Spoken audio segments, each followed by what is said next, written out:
Welcome to YOUCANIC. Today here we have a 2018 Kia Soul, and on this Kia Soul we're going to go over how you'd replace the front headlights or the lights in this headlight assembly.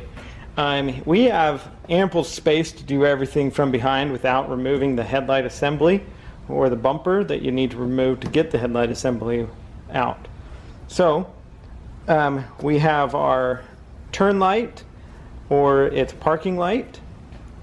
We have our headlight, which is our high and low. It's all one element. And we have a side marker light. Those are the three lights that you have in your front housing, and that is it. And so we'll go over the process to be able to replace those. This one here is the turn signal and parking light. It's got a double element in it. So we're going to go over how you'd replace the turn signal at the moment.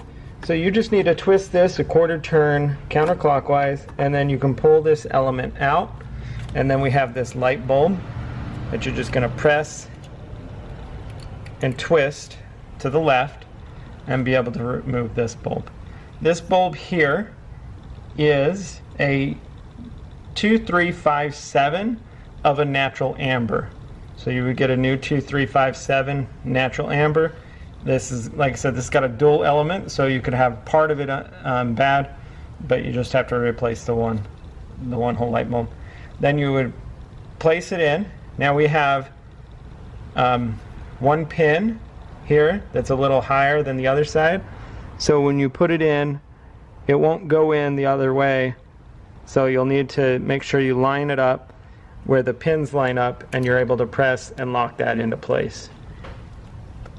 And then you'll be able to replace this in there and turn that a quarter turn to the right. And so that is how you would replace your turn light or parking light on the front of your 2018 Kia Soul. Thanks for watching YOUCANIC, where you can be the mechanic.